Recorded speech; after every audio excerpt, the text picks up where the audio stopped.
ಅಂತ ಪೇರೆಂಟ್ಸ್ ಹೋಗೋಕೆ ಜಗಳ ಮಾಡಿದ್ರು, ತಾಯಿಗೆ ಒಪ್ಪಲಿಲ್ಲ ಅಂತ ತಾಯಿಗೆ 30 ಬಾರಿ ಇರ್ದಿದ್ದಾರೆ. ಅಂದರೆ ಇಂದಿನ ಯುವಕ ಯುವತಿಯರಿಗೆ ಸಿನಿಮಾನ ಪ್ರೊಫೆಷನ್ ಆಗಿ ತಗೊಳ್ಳೋಕೆ ಆಗಲ್ಲ. You have to take it as a passion. ನೋಡಿದ್ದಾರೆ ಅವನೇನು ಮಾಡಿದ್ದಾನೆ, ಇಂಟರ್ನೆಟ್ಟಲ್ಲಿ ಹೋಗಿ ಹೇಗೆ ಡಕೈಟಿ ಮಾಡೋದು, ಇದು ಇದೆ ಇಂಟರ್ನೆಟ್ಟಲ್ಲಿ. ಅಂದರೆ ಡಿಟೆಕ್ಟ್ ಆಗದೇ ಇರೋ ಕೇಸೇ ಇಲ್ಲ ನಮ್ಮಲ್ಲಿ ಅಂತಲೇ ಹೇಳ್ತಾರೆ. ಅಂದರೆ ಪ್ರತಿಯೊಂದು ಕೇಸು ಡಿಟೆಕ್ಟ್ ಆಗುತ್ತೆ ಅಂತ. ನಮ್ಮಲ್ಲೇ ಮೊದಲು ಅಂಥೇಳಿ ಹಾಕೋದಕ್ಕೆ ಫೋಟೋ ಹಾಕ್ತಾರೆ. ಅವ್ರ ಮೇಲೆ ಪೊಲೀಸರ ಮೇಲೆ ಭಾಳ ಒತ್ತಡ ಇತ್ತು, ಮಿನಿಸ್ಟ್ರುಗಳದ್ದು ಒತ್ತಡ ಇತ್ತು. ಇವನು ಹೋಗುವಾಗ 2 ಟಿಕೆಟ್ ತೊಗೊಂಡು ಬರುವಾಗ ಒಂದೇ ತೆಗೆದ್ನಲ್ಲ, ಯಾಕಿರಬೇಕು. ನಮಸ್ಕಾರ ವೀಕ್ಷಕರೇ, ದ ಫೆಡರಲ್ ಕರ್ನಾಟಕ ಯೂಟ್ಯೂಬ್ ಚಾನಲ್ಗೆ ಸ್ವಾಗತ. ನಾನು ರಕ್ಷಿತಾ ಕರ್ಕೇರ. ಇತ್ತೀಚಿನ ದಿನಗಳಲ್ಲಿ ದಿನ ಬೆಳಗಾದ್ರೆ ಲಿವ್ ಇನ್ ರಿಲೇಷನ್ಶಿಪ್ಪಲ್ಲಿರುವವರು ಕೊಲೆಯಾಗೋದು, ಅಥವಾ ಗಂಡ ಹೆಂಡ್ತಿನ ಕೊಲೆ ಮಾಡೋದು, ಹೆಂಡ್ತಿ ಗಂಡನ ಕೊಲೆ ಮಾಡೋದು, ಪ್ರೀತಿ ಮಾಡಿದವರು ಅಥವಾ ನಮ್ಮ ನಿಶ್ಚಿತಾರ್ಥ ಆಗಿದ್ದವರನ್ನು ಒಂದು ಸಂಚು ರೂಪಿಸಿ ಕೊಲೆ ಮಾಡಿರುವಂಥ ಪ್ರಕರಣಗಳು ದಿನ ಬೆಳಗಾದ್ರೆ ಕೇಳ್ತಾ ಇರ್ತೀವಿ. ಈಗಷ್ಟೇ ದೇಶದಲ್ಲಿ ಸುದ್ದಿ ಆಗ್ತಿರುವಂಥದ್ದು ಪುಣೆಯ ಸಿಯಾ ಗೋಯಲ್ನ ವಿಷಯ. ಇವರು ತಮ್ಮನ್ನ ನಿಶ್ಚಿತಾರ್ಥ ಆಗಿದ್ದಂತಹ ಹುಡುಗನನ್ನು ಒಂದು ತನ್ನ ಪ್ರಿಯಕರನ ಜೊತೆ ಸೇರಿಕೊಂಡು ಸಂಚು ರೂಪಿಸಿ ಪ್ರಪಾತಕ್ಕೆ ತಳ್ಳಿ ಕೊಲೆ ಮಾಡಿದ್ದಾರೆ. ಇಂಥ ಪ್ರಕರಣಗಳು ಅದೊಂದೇ ಅಲ್ಲ, ದಿನ ಬೆಳಗಾದ್ರೆ ದೇಶಾದ್ಯಂತ ಮೂಲೆ ಮೂಲೆಗಳಿಂದ ಒಂದೊಂದು ಸುದ್ದಿಗಳು ಬರ್ತಾನೆ ಇರುತ್ತೆ. ಇಂಥ ಘಟನೆಗಳು ಯಾಕೆ ಒಂದು ಲಿವ್ ಇನ್ ರಿಲೇಷನ್ಶಿಪ್ಪಲ್ಲಿ ಇರುವವರು ಅಥವಾ ಒಳ್ಳೆಯ ಸಂಬಂಧದಲ್ಲಿ ಇರುವವರು ಅವರ ಅಂತ್ಯ ಇಷ್ಟೊಂದು ಕ್ರೂರವಾಗಿ ಯಾಕೆ ಆಗ್ತಿದೆ, ಇಂಥ ಕ್ರೌರ್ಯಕ್ಕೆ ಯಾಕೆ ಮುಂದಾಗ್ತಿದ್ದಾರೆ ಅನ್ನೋದು ಈಗಿರುವಂಥ ಎಲ್ಲರಲ್ಲಿರುವಂಥ ಪ್ರಶ್ನೆ. ಅಷ್ಟೇ ಅಲ್ಲದೆ ಇಂಥ ಪ್ರಕರಣಗಳನ್ನು ಪೊಲೀಸರು ಯಾವ ರೀತಿ ಹ್ಯಾಂಡಲ್ ಮಾಡ್ತಾರೆ, ಇದನ್ನು ಯಾವ ರೀತಿ ಇನ್ವೆಸ್ಟಿಗೇಷನ್ ನಡೆಸ್ತಾರೆ, ಇದೆಲ್ಲ ಪ್ರಶ್ನೆಗಳು ಎಲ್ಲರಲ್ಲಿ ಇರುವಂಥದ್ದು. ಈ ಬಗ್ಗೆ ನಮ್ಮ ಜೊತೆ ಮಾತನಾಡೋಕೆ ನಿವೃತ್ತ ACP ಆಗಿರುವಂತಹ BB ಅಶೋಕ್ ಕುಮಾರ್ ಅವರಿದ್ದಾರೆ. ಸರ್, ಕಾರ್ಯಕ್ರಮಕ್ಕೆ ಸ್ವಾಗತ. ನಮಸ್ಕಾರ. ನಿಮಗೆ ನಿಮ್ಮ ಎಲ್ಲ ವೀಕ್ಷಕರಿಗೂ ನನ್ನ ನಮಸ್ಕಾರ. ನಮಸ್ಕಾರ ಸರ್. ಸರ್, ಇತ್ತೀಚಿನ ದಿನಗಳಲ್ಲಿ ಈ ಲಿವ್ ಇನ್ ರಿಲೇಷನ್ಶಿಪ್ಪಲ್ಲಿರುವವರು ಅಥವಾ ಪ್ರೀತಿಯಲ್ಲಿರುವವರು ಅವರ ಕೊನೆಗೆ ಅವರ ಜೊತೆಗಿರುವ ಪಾರ್ಟ್ನರ್ಗಳನ್ನೇ ಕೊಲೆ ಮಾಡುವಂಥದ್ದು, ಮತ್ತು ಆ ಕೊಲೆಯನ್ನು ಮುಚ್ಚಿಡಲಿಕ್ಕೆ ಎಕ್ಸ್ಟ್ರೀಮ್ ಲೆವೆಲಿಗೆ ಪ್ಲ್ಯಾನ್ ಮಾಡುವಂಥದ್ದು ಮತ್ತು ಸಿಕ್ಕಾಕೊಳ್ಳುವಂಥದ್ದು, ಇಂಥ ಪ್ರಕರಣಗಳು ದಿನ ಬೆಳಗಾದರೆ ದೇಶಾದ್ಯಂತ ಕೇಳ್ತಾನೆ ಇರುತ್ತೆ. ಒಂದಲ್ಲ ಒಂದಿನ ಸುದ್ದಿಗಳು ಬರ್ತಾನೆ ಇರುತ್ತೆ. ಇಂಥ ಕ್ರೌರ್ಯಗಳು ಹೆಚ್ಚಾಗೋಕ್ಕೆ ಕಾರಣ ಏನಿರ್ಬೋದು ಸರ್? ನನ್ನ ಪ್ರಕಾರ ಬದುಕು, life is so beautiful. Every second is very precious. ಮನುಷ್ಯ ಜನ್ಮ ತಾಳದೆ ನನ್ನ ಪ್ರಕಾರ ಒಂದು ದೊಡ್ಡ ಪುಣ್ಯ. ಯಾಕೆಂದರೆ ನೋಡಿ, ನಮಗೆ ದೇವರು ಏನೆಲ್ಲ ಕೊಟ್ಟಿದ್ದಾರೆ. ಕಣ್ಣು ಕೊಟ್ಟಿದ್ದಾರೆ, ಕೇಳೋಕ್ಕೆ ಕಿವಿ ಕೊಟ್ಟಿದ್ದಾರೆ, ಮಾತಾಡೋಕ್ಕೆ ಬಾಯಿ ಕೊಟ್ಟಿದ್ದಾರೆ, ಒಳ್ಳೆಯ ಸುವಾಸನೆ ಕೇಳೋದಕ್ಕೆ ಮೂಗು ಕೊಟ್ಟಿದ್ದಾರೆ, ಕೈ ಕೊಟ್ಟಿದ್ದಾರೆ, ಕಾಲು ಕೊಟ್ಟಿದ್ದಾರೆ. ಆಮೇಲೆ ನಾವು ಏನೆಲ್ಲ ಪ್ರಪಂಚದಲ್ಲಿ ನಡೀತಾ ಇರೋದನ್ನು ನೋಡೋದು, ಇದೆಲ್ಲ ಇದೆಯಲ್ಲ, ಮತ್ತು ಅನುಭವಿಸೋದು, ಪ್ರಕೃತಿ ಜೊತೆ ಮನುಷ್ಯರ ಸಂಬಂಧ, ಇವೆಲ್ಲ ಒಂದು ಇದು ರಹಸ್ಯ. ಇದನ್ನು ಅನುಭವಿಸ್ಕೊಂಡು ಹೋಗೋದೇ ಜೀವನ ನನ್ನ ಪ್ರಕಾರ. ಆಮೇಲೆ ಈಗಿನ ನಮ್ಮ ಜನ್ರೇಷನ್ಗೂ ಭಾಳ ವ್ಯತ್ಯಾಸ ಆಗಿಬಿಟ್ಟಿದೆ. ನಾವು ನೋಡಿ, ನಾವು ಭಾಳ ನಮಗೆ ಮೊದಲಿಂದನೂ ಸಂಸ್ಕಾರ ಮತ್ತು ಸಂಸ್ಕೃತಿ ಕಲಿಸ್ಬಿಟ್ಟಿದ್ದಾರೆ ಮನೆಯಲ್ಲಿ ಪುಸ್ತಕ. ನಾನು ಸ್ವಾಮಿ ವಿವೇಕಾನಂದ ಭಕ್ತ. ಸೊ ಸಂಸ್ಕಾರ ಮತ್ತು ಸಂಸ್ಕೃತಿ ಇದೆಯಲ್ಲ, ಇದು ನಮ್ಮ ಜೀವನಾಡಿಯಲ್ಲಿ ಅಳವಡಿಸ್ಕೊಂಡ್ಬಿಟ್ಟಿದ್ದೀವಿ. ಯಾವುದನ್ನು ತಕ್ಷಣ ಅನುಭವಿಸೋಕ್ಕಾಗಲ್ಲ ಜೀವನದಲ್ಲಿ. ಈಗ ಫಾಸ್ಟ್ ಫುಡ್ ಬಂದುಬಿಟ್ಟಿದೆ. ಇವಾಗ ನೀವು ಹೋಗಿದ ತಕ್ಷಣ 2 ನಿಮಿಷದಲ್ಲಿ ನಿಮ್ಗೆ ಊಟ ಕೊಟ್ಬಿಡ್ತಾರೆ. ಈ ಪರಿಸ್ಥಿತಿಲಿ ಇಂದಿನ ಜನ್ರೇಷನ್ ನಡೀತಾ ಇದೆ. ಇದು ನಡೆಯೋದಿಲ್ಲ. ಯಾಕೆಂದ್ರೆ ಹಿಂದೆ ಎಲ್ಲ ಈ ಕೌಟುಂಬಿಕ ಕಲಹ ಅನ್ನೋದು ಇದ್ದೇ ಇತ್ತು, ಡೊಮೆಸ್ಟಿಕ್ ವೈಲೆನ್ಸ್ ಎಲ್ಲವೂ ಇತ್ತು. ಬಟ್ ಈ ನಮ್ನೆ ಇಷ್ಟು ಎಕ್ಸ್ಟ್ರೀಮ್ ಲೆವೆಲಿಗೆ ಹೋಗುವಂಥದ್ದು, ಕೊಲೆ ಮಾಡುವಂಥದ್ದು, ಇದೆಲ್ಲ ಪ್ರಮಾಣಗಳು ಕಡಿಮೆ ಇತ್ತು. ಇಲ್ಲ ನೋಡಿ, ಕೌಟುಂಬಿಕ ಕಲಹ ಹೇಗೆ ಬರುತ್ತೆ ಅಂದರೆ, ಈಗ ಒಂದು ಹುಡುಗ ಒಂದು ಹುಡುಗಿ ತಗೊಳ್ಳಿ. ಈ ಹುಡುಗ ಮದುವೆ ಆಗುವಾಗ 25-30 ವರ್ಷ ಆಗುತ್ತೆ. ಅವನು 30 ವರ್ಷ ಒಂದು ಎನ್ವೈರ್ಮೆಂಟಲ್ಲಿ ಬೆಳೆದು ಬಿಟ್ಟಿರ್ತಾನೆ. ಒಂದು ಮನೆಯ ಒಂದು ವಾತಾವರಣದಲ್ಲಿ, ಅಲ್ಲಿಯ ಸಂಸ್ಕಾರ ಸಂಸ್ಕೃತಿ ಮತ್ತು ಅವನು ಕಲಿತಾ ಇದರಲ್ಲಿ ಬದುಕಿರ್ತಾನೆ. ಮದುವೆ ಆಗಿ ಬರೋ ಹೆಣ್ಮಗಳು ಇನ್ನೊಂದು ಮನೆಯಲ್ಲಿ ಬೆಳೆದಿರ್ತಾರೆ. ಅವ್ರ ಸಂಸ್ಕಾರ ಸಂಸ್ಕೃತಿ ಬೇರೆ ಇರ್ಬೋದು, ಅಥವಾ ಸ್ವಲ್ಪ ಹೆಚ್ಚು ಕಮ್ಮಿ ಇರ್ಬೋದು. ಬಟ್ ಬೆಳೆದು ಬಂದ ವಾತಾವರಣ, ಓದಿದ್ದು, ಕಲ್ತಿದ್ದು ಎಲ್ಲ ಬೇರೆ ಬೇರೆ. ಇದು ಎರಡು ಒಂದು ಮನೆಯಲ್ಲಿ ಸಮಾಗಮ ಆಗಬೇಕು. ಈ ಲಿವಿಂಗ್ ರಿಲೇಷನ್ಶಿಪ್ ಯೋಚನೆ ಮಾಡ್ಕೊಳ್ಳಿ. ಈಗ ಒಂದು ಹುಡುಗ ನೋಡುವಾಗ ಪರಸ್ಪರ ಪ್ರೇಮ ಅಥವಾ ಪ್ರೀತಿ ಹುಟ್ಟೋದು ಸಹಜ. ಅದು ಆಗಿದೆ ಅಂಥೇಳಿ ನಮ್ಮ ಸಂಸಾರದಲ್ಲಿ ಅಥವಾ ನಮ್ಮ ವ್ಯವಸ್ಥೆಯಲ್ಲಿ, ಕುಟುಂಬದಲ್ಲಿ ಕೆಲವು ನಾರ್ಮ್ಸ್ ಇದೆ, ಚೌಕಟ್ಟಿದೆ, ಅದನ್ನು ಮೀರಬಾರದು. ದೈಹಿಕ ಸಂಪರ್ಕ ಇರ್ಬೋದು ಅಥವಾ ಅವರ ಒಟ್ಟಿಗೆ ಬದುಕೋದು ಇರ್ಬೋದು. ಇದಕ್ಕೆ ಮದುವೆಯನ್ನು ಒಂದು ಸಂಬಂಧ ಬೆಳೆದ ಮೇಲೇ ಆ ಟ್ರಾನ್ಸ್ಫರ್ ಆದಮೇಲೆ ಆ ಹುಡುಗನಿಗೆ ಹುಡುಗಿ ಬಗ್ಗೆ ಇದಿರುತ್ತೆ. ಬಟ್ ಇಲ್ಲಿ ಏನೂ ಇಲ್ಲ. ತಂದೆ ತಾಯಿ ಜೊತೆ ಮೋಸ್ಟ್ಲಿ ಯಾವ ತಂದೆ ತಾಯಿನೋ ಹೆಣ್ಮಗಳನ್ನ ಯಾರೋ ಒಬ್ಬನ ಜೊತೆ ಕಳಿಸಿ ಇರಲಿಕ್ಕೆ ನನ್ನ ಪ್ರಕಾರ 100ಕ್ಕೆ 100 ಜನ ಪೇರೆಂಟ್ಸ್ ಒಪ್ಪೋದಿಲ್ಲ. ಈಗ ಮೊನ್ನೆ ಒಂದು ಮರ್ಡರ್ ಆಯಿತು ನೋಡಿ ಇಲ್ಲಿ, ಅದು ಹಂಗೆ ಆಗಿರೋದು. ದೇವರ್ ಲಿವಿಂಗ್ ರಿಲೇಷನ್ಶಿಪ್ ಇತ್ತು, ಲೋನ್ ತೊಗೊಂಡ್ರು, ದುಡ್ಡು ಕೊಡಲಿಲ್ಲ ಅಂತ ಪೇರೆಂಟ್ಸ್ ಹೋಗೋಕೆ ಜಗಳ ಮಾಡಿದರು, ತಾಯಿಗೆ ಒಪ್ಪಲಿಲ್ಲ ಅಂತ ತಾಯಿಗೆ 30 ಬಾರಿ ಇರ್ದಿದ್ದಾರೆ ಅಂದರೆ ಅವ್ರನ್ನ ಒಂದು ಹೆಣ್ಮಗಳು ಅಂತ ಕರೆಯೋಕ್ಕೆ ಸಾಧ್ಯವಿದೆಯಾ? ನೋಡಿ, ಇದು ನಡೀತಾ ಇದೆಯಲ್ಲ, ಇದನ್ನು ಹಿಂದಿನ ಜನ್ರೇಷನ್, ಈಗಿನ ಯುವಕ ಯುವತಿಯರು ಇದನ್ನು ಒಂದು ಉದಾಹರಣೆಯಾಗಿ ತಗೊಳ್ಬೇಕು. ಇದು ಪುನಃ ಈಗ ನೀವು ಹೇಳಿದ್ರೆ ಪೂನಾದಲ್ಲಿ ನಡೀತು, ಇವತ್ತು ಇನ್ನೊಂದು ಯಾವುದೋ ಸಿನಿಮಾ ಆ್ಯಕ್ಟ್ರೆಸ್ದು ನಡೀತು. ಆಶ್ಚರ್ಯ ಆಗುತ್ತೆ ನೋಡುವಾಗ. ಆಮೇಲೆ ನನಗೇನನ್ಸುತ್ತೆ ಅಂದರೆ, ಇದು ಒಂದು ಹುಳ, ಈ ಚಿಟ್ಟೆ ಈ ಬೆಂಕಿನ ನೋಡಿಬಿಟ್ಟು ಅಥವಾ ದೀಪನ ನೋಡಿಬಿಟ್ಟು ಹೋಗಿ ಅದಕ್ಕೆ ಹೊಡೆದು ಸಾಯುತ್ತಲ್ಲ, ಆ ಥರ ಆಗಿದೆ ಜೀವನ ಹೆಣ್ಮಕ್ಳದ್ದು. ಈಗಿನ ಈ ಯುವಕ ಯುವತಿಯರದ್ದು ಏನಾಗ್ಬಿಟ್ಟಿದೆ ಅಂದರೆ, ಆಕರ್ಷಣೆ, ನೋಡಿದ ತಕ್ಷಣ ಆಕರ್ಷಣೆ. ಎರಡನೇದು ಇಮಿಡಿಯೇಟ್ ಫೇಮ್ ಆಗಬೇಕು. ಅವ್ರಿಗೆ ಯಾವ ಪ್ರೊಫೆಷನಲ್ಲಿ ಇದೆಯೋ ಒಂದು ಸರಿಗೆ ಅವ್ರಿಗೆ ಬೆಳಗಾಗೋದ್ರೊಳಗೆ ಒಂದು ಸಿನಿಮಾ ರಿಲೀಸ್ ಆಗಿದ ತಕ್ಷಣ ಹೇಗೆ ಹೀರೋಯಿನ್ ಆಗಿಬಿಡುತ್ತೆ ಹಾಗಾಗ್ಬಿಡ್ಬೇಕು. ಮತ್ತು ಹಣ ಸುರಿದು ಬೀಳಬೇಕು ಕಾಲ ಹತ್ರ. ಇದು ಭಾಳ ತಪ್ಪು ಇವತ್ತಿನ ಯುವಕ. ಇದು ಕ್ರಮೇಣವಾಗಿ ನೀವು ಜೀವನದಲ್ಲಿ ಕೆಲಸ ಮಾಡಿಕೊಂಡು ಒಂದು ಮಟ್ಟಕ್ಕೆ ಬಂದು ಹಣ ಸಂಪಾದನೆ ಮಾಡಿ ನೀವು ಕೊನೆಗೆ ಬದುಕಬೇಕು. ಇದಿಲ್ಲ ನೋಡಿ. ನಾನು ಸಿನಿಮಾ ಹೇಳ್ತೀನಿ, ನಾನು ಇಂದಿನ ಯುವಕ ಯುವತಿಯರಿಗೆ ಸಿನಿಮಾನ ಪ್ರೊಫೆಷನ್ ಆಗಿ ತಗೊಳ್ಳೋಕೆ ಆಗಲ್ಲ. You have to take it as a passion. ಪ್ಯಾಷನ್ಗೂ ಪ್ರೊಫೆಷನ್ಗೂ ವ್ಯತ್ಯಾಸ ಇದೆ. ಬಟ್ ನಿಮಗೆ ತಿಂಗಳಿಗೆ ಸಂಬಳ ಬರುವಂಥ ಒಂದು ಕೆಲಸ ಇರಲೇಬೇಕು. ಮನುಷ್ಯನಿಗೆ ಹಣ ಭಾಳ ಮುಖ್ಯ. ಅದು ತಿಂಗಳಿಗೆ ನಿಮಗೆ ಸಂಬಳ ಬರುವಂಥ ಪ್ರೊಫೆಷನ್, ಬಿಸ್ನೆಸ್ ಇರ್ಬೋದು ಅಥವಾ ಗೌರ್ಮೆಂಟ್ ಕೆಲಸ ಇರ್ಬೋದು, ಪ್ರೈವೇಟ್ ಕೆಲಸ ಇರ್ಬೋದು. ಹಣ ನಿಮಗೆ ಬರಲಿಲ್ಲ ಅಂದರೆ ತಲೆ ಕೆಟ್ಟೋಗುತ್ತೆ, ನಿಮ್ಮ ಪ್ಲ್ಯಾನೇ ಮಿಸ್ಟೇಕ್ ಆಗಿಬಿಡುತ್ತೆ, ಎಲ್ಲೆಲ್ಲೋ ಇದೆಲ್ಲ ಪ್ರಾಬ್ಲಮ್ ಆಗ್ತಾರೆ ನೋಡಿ. ಇವತ್ತು ಒಂದು ಹೆಣ್ಮಗಳದಾಗಿದೆ, ಒಂದು ಕನ್ನಡ ಸಿನಿಮಾ ಆ್ಯಕ್ಟ್ರೆಸ್ದು. ನನಗೆ ನಗು ಬರುತ್ತೆ ನೋಡುವಾಗ. ಏನು ಮಕ್ಕಳಾಟ ಆಡ್ತಾ ಇದ್ದಾರೆ ಇವ್ರಿಗೆ. ನನಗೆ ಆಶ್ಚರ್ಯ ಆಗೋ, ಇವರು ತಂದೆ ತಾಯಿಗೆ ಕೇಳೋರೇ ಇಲ್ವಾ ಅಥವಾ ತಂದೆ ತಾಯಿ ನೋಡ್ತಾನೆ ಇಲ್ವಾ ಅಂತ. ಎಷ್ಟು ಮುಟ್ಟಾಳ್ತನ. ಈಗ ಹುಡುಗ ಸತ್ತೋದವನು ನೇಣಾಕೊಂಡು ಮದುವೆ ಆಗಿ 17 ವರ್ಷದ ಮಗಳಿದ್ದಾಳೆ, ಮಗ ಇದ್ದಾನೆ 17 ವರ್ಷದ್ದು. ಅವಳನ್ನ ಬಿಟ್ಟು ಈ ಹೆಣ್ಣುಮಗಳು ಇನ್ನೊಬ್ರ ಜೊತೆ ಯಾರ್ದೋ ಕನೆಕ್ಷನ್ ಇತ್ತು, ಅಲ್ಲಿಂದ ಬಿಟ್ಟು ಇವಳೊಂದು ಯಾವುದೋ ಅಪಾರ್ಟ್ಮೆಂಟಲ್ಲಿ ಬದುಕ್ತಾ ಇದ್ದಾರೆ. ಅಲ್ಲಿ ಬಂದು ಅವ್ನು ಸೇರಿಕೊಂಡ, ಲಿವಿಂಗ್ ರಿಲೇಷನ್ಶಿಪ್ಪು. ಕೊನೆಗೆ ಈ ನೋಡಿ, ಜೀವನ ಅನ್ನೋದು ಆಟ ಅಲ್ಲ.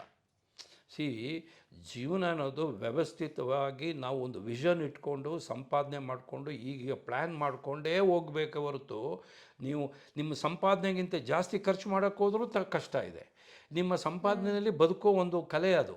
ಮತ್ತು ಇನ್ನೊಂದು ಸರ್, ಈಗ ಇದು ಹಿಂದೆ ಎಲ್ಲ ಆಲ್ಮೋಸ್ಟ್ ಕ್ರೈಮ್ಗಳಲ್ಲಿ ಪುರುಷ ಆರೋಪಿಗಳೇ ಜಾಸ್ತಿ ಇರ್ತಿದ್ರು. ಈಗ ಹೆಣ್ಮಕ್ಳ ಅದನ್ನು ಆರೋಪಿಗಳಾಗಿ ಹೆಣ್ಮಕ್ಳು ಕಾಣಿಸ್ಕೊಂತಿದ್ದಾರೆ. ಈ ತರ ಎಷ್ಟು ಬ್ರೂಟಲ್ ಆಗಿ ಅಂದ್ರೆ ಈ ತರ ಸಂಚು ರೂಪಿಸಿ ಒಂದು ಸಿನಿಮಾ ಕತೆ ರೀತಿಯಲ್ಲಿ ಆ ರೀತಿಯಲ್ಲಿ ಕೊಲೆ ಮಾಡ್ತಾ ಇದ್ದಾರೆ. ಇದ್ರ ಬಗ್ಗೆ ಹೇಳೋದಾದ್ರೆ ಸರ್, ನೋಡಿ, ನಾನು 35 ವರ್ಷ ಕರ್ನಾಟಕ ಪೊಲೀಸ್ನಲ್ಲಿ ಕೆಲಸ ಮಾಡಿ ನಿವೃತ್ತಿ ಆದೆ. 35 ವರ್ಷ. ನಾನು ಸೇರಿದ್ದು 1977, ರಿಟೈರ್ಡ್ ಆಗಿದ್ದು 2012ರಲ್ಲಿ. ನೋಡಿ, ನಾನು ಸುಮಾರು more than 100 murder cases detect ಮಾಡಿದ್ದೀನಿ. ಒಂದು ವರ್ಷನೇ ನನಗೆ ಗೊತ್ತಿದ್ದಂಗೆ 23 ಮರ್ಡರ್ ಕೇಸ್ ಡಿಟೆಕ್ಟ್ ಮಾಡಿದೆ ಒಂದೇ ವರ್ಷದಲ್ಲಿ, ಬೆಂಗಳೂರು ನಗರದಲ್ಲಿ. ಆಯಿತಾ? ಹೀಗೆ ಆಮೇಲೆ ವೀರಪ್ಪನ ಕಾರ್ಯಾಚರಣೆನೂ ಅಲ್ಲೂ ಮಾಡಿದ್ದೀನಿ. ಈ ಸಾವು ಬದುಕು ಮತ್ತು ಇದನ್ನು ಭಾಳ ಹತ್ರದಲ್ಲಿ ನೋಡಿದ್ದೀನಿ. ಈಗ ನೀವು ಹೇಳ್ದಂಗೆ ಇದು ಏನು ನಡೀತಾ ಇದೆಯಲ್ಲ, ಕ್ರೈಮ್ಸ್ ನಡೀತಾ ಇದೆಯಲ್ಲ, ನನಗೇನು ಒಂದು ಆಶ್ಚರ್ಯ ಆಗೋದು ನೋಡಿ. ಈಗ ಈ ಇಬ್ಬರು ಇಂಜಿನಿಯರ್ಸು ಮೊನ್ನೆ ಒಂದು ತಂದೆ ತಾಯಿ ಮತ್ತು ತಂಗಿನ ಮರ್ಡರ್ ಮಾಡಿದ್ರಲ್ಲ ಹೆಣ್ಮಗಳು, ಎಂಥದ್ದು ಶ್ವೇತಾನ ಏನೋ ಹೆಸರು ಮರೆತುಬಿಟ್ಟೆನ, ಶ್ವೇತಾ. ಆಕೆ ಟಾಪರ್ ಅಂತ ಇಂಜಿನಿಯರಿಂಗಲ್ಲಿ, ಆ ಹುಡುಗನೂ ಟಾಪರು. ಆಯಿತಾ? ನೋಡಿ, ಅವರಿಬ್ಬರು ಮದುವೆ ಆಗಬೇಕಾಗಿದ್ರೆ ತಂದೆ ತಾಯಿ ವಿರೋಧ ಆಗಿದ್ರೂ ಅವರು ಮದುವೆ ಆಗಿ ಚೆನ್ನಾಗಿ ಬದುಕಬೋದಿತ್ತು. ಅವ್ರಿಗೆ ಪೊಲೀಸದು ಕರ್ತವ್ಯ ಏನು ಅನ್ನೋದು ನನ್ನ ಪ್ರಕಾರ ABCDನೂ ಗೊತ್ತಿಲ್ಲ ಅವರಿಗೆ.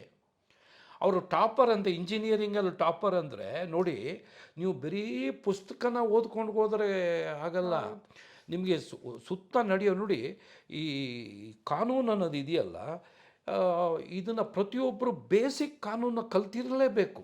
ಮತ್ತೆ ಈಗ ಎಷ್ಟು 60 ವರ್ಷದ ಹಿಂದಿನ ಪ್ರಕರಣಗಳಲ್ಲೂ ಹಿಡಿದು ಒಂದು ಮೊನ್ನೆ ಅಷ್ಟೇ ನಾವು ನೋಡಿದ್ವಿ ಒಂದು ಕೇರಳದಲ್ಲೇನೋ ಇತ್ತೀಚೆಗೆ ಒಂದು 90 ವರ್ಷದ ವೃದ್ಧನನ್ನು ತಗೊಂಡೋಗಿ ಜೈಲ್ ಅಂದ್ರೆ ಒಂದು 60 ವರ್ಷದ ಹಿಂದಿನ ಕೇಸ್ ಅದು ಅಂತ ಕೇಸುಗಳನ್ನೇ ಹಿಡಿದು ಈಗ ಭೇದಿಸ್ತಿದ್ದಾರೆ. ಹೀಗಿರುವಾಗ ಈಗಿನದೆಲ್ಲ ಹಿಡಿಯೋದು ಅಂದ್ರೆ ಪ್ರಕರಣಗಳಿಗೆ ಸಾಕ್ಷಿ ಸಿಗೋದೆಲ್ಲ ತುಂಬಾ ಈಸಿ. ಸ್ವಲ್ಪ ಇನ್ನೊಂದು ನೋಡಿ, ಈಗ ನೀವು ಈಗ ಒಂದು ನಮ್ಮ ಕಾನೂನಿನಲ್ಲಿ ಒಂದು ತತ್ವ ಇದೆ, principle, ignorance of law is not excusable ಅಂತ. Ignorance of law is not excusable ಅಂದರೆ ನೀವು ಕಾನೂನು ಕಲ್ತಿದ್ದೀರೋ ಇಲ್ವೋ, ಆದರೆ ಕಾನೂನಿನ ಬೇಸಿಕ್ ಆಫ್ ಕಾನೂನು ನೀವು ಪ್ರತಿಯೊಬ್ಬ ಮನುಷ್ಯ, ಅವನು ವಿದ್ಯಾವಂತನೋ ಅವಿದ್ಯಾವಂತನೋ ಅವನಿಗೆ ಗೊತ್ತಿರಲೇಬೇಕು, ಕಲ್ತಿರಬೇಕು ಅಂತಿಲ್ಲ, ಅವನಿಗೆ ಆ ನಾಲೆಡ್ಜ್ ಇರಲೇಬೇಕು. ಗೊತ್ತಿದ್ರು ಭಯ ಇದೆಯಾ ಅನ್ನೋದು. ಹೌದೌದು. ಯಾವಾಗ ಕಾನೂನಿನ ಈ ಬೇಸಿಕ್ ಕಾನೂನು ಗೊತ್ತಿರುತ್ತೆ, ಆವಾಗ ಕ್ರೈಮ್ಸ್ ಮಾಡೋವಾಗ ಅವನು ಯೋಚನೆ ಮಾಡ್ತಾನೆ, ನನ್ನ ಕಾನೂನು ಹಿಂಗಿದೆ. ಎರಡನೇದು ನೀವು ಹೇಳಿದ್ರಿ, ಈಗ ನಮ್ಮ ಕಾಲಕ್ಕೂ ಈ ಕಾಲಕ್ಕೂ ಟೆಕ್ನಾಲಜಿ ಎಷ್ಟು ಅಡ್ವಾನ್ಸ್ ಆಗಿಬಿಟ್ಟಿದೆ ಅಂದರೆ ನೋಡಿ, ಫಾರ್ ಎಕ್ಸಾಂಪಲ್ ಆ ಶ್ವೇತಾ ಅನ್ನೋಳು ಮನೆಯಿಂದ ಪಕ್ಕದ ಮನೆಗೆ ಹಾರಿ ಇಲ್ಲಿಂದ ಓಡೋಗಿ ಎಲ್ಲೆಲ್ಲೋ ಹತ್ತಿ ಪಾಂಡಿಚೇರಿಗೆ ಹೋಗಿದ್ದಾಳೆ. ಹೋಗಿ ಈಗ ನಮ್ಮಲ್ಲಿ ಟೆಕ್ನಾಲಜಿ ಏನಾಗಿದೆ ಅಂದರೆ ಇರೋ ಇದರಲ್ಲಿ ಕರೆಕ್ಟಾಗಿ ಪಿನ್ ಪಾಯಿಂಟ್ ನಾವು ಸೆಕ್ಯೂರ್ ಮಾಡ್ತಾ ಇದ್ದೀವಿ. ನಮ್ಮ ಕಾಲದಲ್ಲಿ ಅಂದರೆ ನಾವು ಸೇರುವಾಗ ಮೊಬೈಲ್ ಫೋನು ಇರಲಿಲ್ಲ, ಟ್ರ್ಯಾಕಿಂಗ್ ಇರಲಿಲ್ಲ, CCTVಗಳಿರಲಿಲ್ಲ, ಆದರೂ ನಾವು ಹಿಡಿತಾ ಇದ್ವಿ, ಪಾತಾಳದಲ್ಲಿ ಹೋಗಿದ್ರು ಹಿಡಿತಾ ಇದ್ವಿ. ಬಟ್ ಈಗ ಟೆಕ್ನಾಲಜಿ ಇರೋದ್ರಿಂದ ಈ ಎಜುಕೇಟೆಡ್ಸ್ಗೆ ತಲೆ ಓಡಲಿಲ್ವಾ ಅಂತ. ಈಗ ನೋಡಿ, ಈ ಕೇಸು ಕನ್ವಿಕ್ಷನು ಆಗಿಬಿಡುತ್ತೆ. ತಂದೆ ತಾಯಿನ ಮರ್ಡರ್ ಮಾಡಿದಾರಲ್ಲ, ನನ್ನ ಪ್ರಕಾರ 100% ಕನ್ವಿಕ್ಷನ್ ಆಗಿಬಿಡುತ್ತೆ.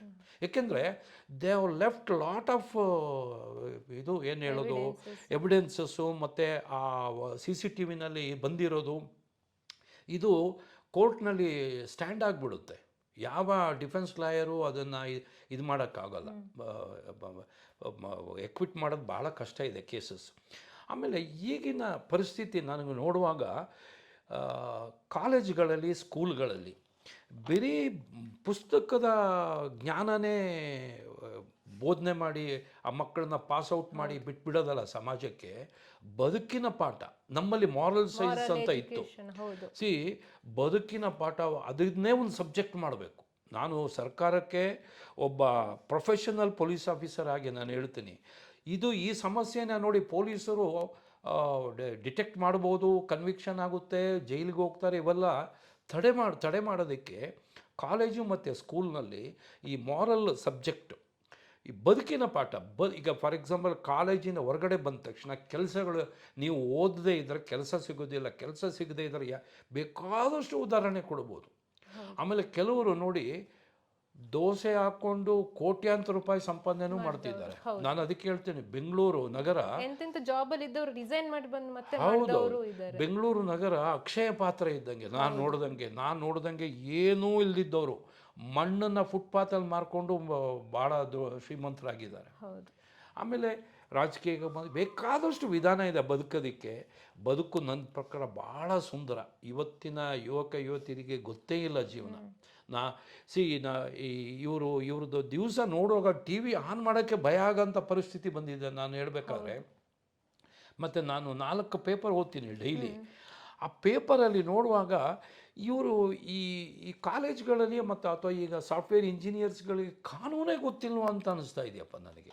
ನೋಡಿದ್ರೆ ಟೆಕ್ನಾಲಜಿ ಇಂಜಿನಿಯರಿಂಗ್ ಓದಿದ್ದಾರೆ ಅವರು, ಅಥವಾ ಅವ್ರ ಫ್ರೆಂಡ್ಸ್ಗಳು ಮಾತಾಡಲಿಲ್ವ ಇಂಥ ಕೇಸ್ ಹಿಂಗೆ ಹಿಡಿದ್ರಂತೆ ಅಂತ. ಅದೇ ಇರುವಂತ ಎಲ್ಲರಲ್ಲಿರುವ ಪ್ರಶ್ನೆ ಬರೋದೇ ಅದೇ. ಈಗ ಯಾವುದೇ ಪ್ರಕರಣವನ್ನು ಭೇದಿಸದಿರುವಂತ ಪ್ರಕರಣಗಳು ಇಲ್ವೇ ಇಲ್ಲ.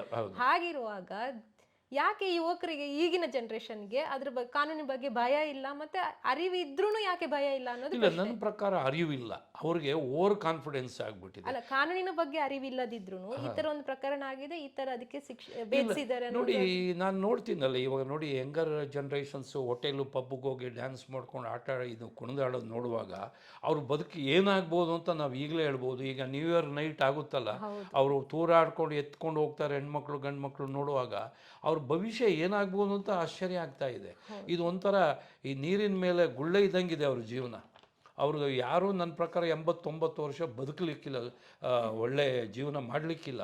ಏಕೆಂದರೆ ನನ್ನ ಪ್ರಕಾರ ಕಾಲೇಜು ಮತ್ತು ಸ್ಕೂಲ್ನಲ್ಲಿ ಈ ಬದುಕಿನ ಪಾಠ, ಮಾರಲ್ ಸೈನ್ಸ್ ಅನ್ನೋದು ಕಲಿಸ್ಬೇಕು. ಅದು ಭಾಳ ಇಂಪಾರ್ಟೆಂಟ್ ಸಬ್ಜೆಕ್ಟು. ಅವನಿಗೆ ಓದಿ ಈಗ ನೋಡಿ ನೀಟ್ ಗೀಟ್ ಪಾಪ ಓದಿ ಪಾಸಾಗ್ತಾರೆ ಮಕ್ಕಳು, ಅವ್ರ ಭವಿಷ್ಯ ಏನು ಅನ್ನೋದೇ ಗೊತ್ತಿಲ್ಲ, ಏನು ಕೆಲಸ ಸಿಗುತ್ತೋ ಇಲ್ವೋ, ಭಾಳ ಈಗ ಆಮೇಲೆ ಈ ಕರಪ್ಷನ್ನು ಭಾಳ ಹೆಚ್ಚುತ್ತಾ ಇದೆ. ಬಟ್ ಭವಿಷ್ಯ ಮಾತ್ರ ನನಗೆ ಒಂಥರ ನಾಟ್ ಓನ್ಲಿ ಇಂಡಿಯಾ, ಎಂಟೈರ್ ವರ್ಲ್ಡಲ್ಲೂ ಹಂಗೆ ಕಾಣ್ತಾ ಇದೆ ನೋಡುವಾಗ. ನಾನು ಸುಮಾರು 32 ದೇಶ ಸುತ್ತಿದ್ದೀನಿ. ಈಗ ನೀವು ಹೇಳ್ತೀರ ಕೆಲವರು ಫಾರಿನ್ಗೆ ಡಾಕ್ಟರ್ಸ್ ಹೋಗಿದ್ದಾರೆ, ಇಂಜಿನಿಯರ್ ಹೋಗಿದ್ದಾರೆ, ಅಲ್ಲಿ ಆ ಪ್ರೊಫೆಷನ್ ಬಿಟ್ಟು ಹೋಟೆಲ್ ಬಿಸ್ನೆಸ್ ಬಂದಿರೋರು ನಾನು ನೋಡಿದ್ದೀನಿ. ಅಥವಾ ಡಾಕ್ಟರ್ಸ್ಗಳು ಈ ಸಾಫ್ಟ್ವೇರ್ ಇಂಜಿನಿಯರಿಂಗ್ ಇದಕ್ಕೆ ಬಂದುಬಿಟ್ಟಿದ್ದಾರೆ ಕೆಲವರು. ಈ ಪ್ರೊಫೆಷನ್ ಎಲ್ಲಿ ಬೇಕಾದ್ರೂ ಚೇಂಜ್ ಮಾಡ್ಬೋದು ಯಾಕೆಂದರೆ ಕೆಲವರು ಫೋರ್ಸಿಬಲಿ ಸೇರಿಬಿಟ್ಟಿರ್ತಾರೆ ಒಂದು ಪ್ರೊಫೆಷನಿಗೆ. ಒಬ್ಬರು ಅವ್ರ ಮನೆಯವರು ಡಾಕ್ಟರ್ ಇರ್ತಾರೆ, ಮಗನೂ ಡಾಕ್ಟರ್ ಆಗಿ ಸೇರಿಸ್ಬಿಡ್ತಾರೆ. ಬಟ್ ಅವ್ನಿಗೆ ಆಮೇಲೆ ಗೊತ್ತಾಗುತ್ತೆ ಬೇರೆ ಇದರಲ್ಲಿ ಚೆನ್ನಾಗಿ, ಯಾಕೆಂದ್ರೆ ಅವ್ನ ಸ್ಕಿಲ್ ಬೇರೆ ಇರುತ್ತೆ. ಸೊ ಯಂಗರ್ ಜನ್ರೇಷನ್ಗೆ ಒಂದು ನಾನು ಹೇಳೋದು, ಫಸ್ಟು ಕಾನೂನು ಬಗ್ಗೆ ಅರಿವು ಮೂಡಿಸ್ಕೊಳ್ಳೇಬೇಕು. Ignorance of law is not excusable. ಈಗ ನೋಡಿ, ಫಾರ್ ಎಕ್ಸಾಂಪಲ್ಲು ನಾಳೆ ಹೋಗಿ ಅವಳು ಇಲ್ಲ ಸರ್ ಕೋರ್ಟ್ನಲ್ಲಿ ನಾನು ಅವ್ರು ನಮ್ಮ ತಾಯಿಗೆ ಚುಚ್ಚಿದೆ ಸತ್ತೋಗ್ತಾರೆ ಅಂತ ಗೊತ್ತಿಲ್ಲ ಅಂತ ಹೇಳೋಕ್ಕಾಗುತ್ತಾ? ನೋಡಿ ಪಾಪ ತಾಯಿ 9 ತಿಂಗಳು ಹೊಟ್ಟೆಲಿ ಇಟ್ಕೊಂಡು ಎತ್ತು ಇಷ್ಟು ಸಾಕಿ ಒಂದು ಟಾಪರ್ ಇಂಜಿನಿಯರಿಂಗ್ ಸ್ಟೂಡೆಂಟ್ ಮಾಡಿ ಸಮಾಜಕ್ಕೆ ಕೊಟ್ಟರೆ ಏನಪ್ಪ ಅದರಿಂದ ರಿಸಲ್ಟ್ ಅಂದರೆ ತಾಯಿಗೆ 30 ಬಾರಿ ಇರ್ದಿರೋದು.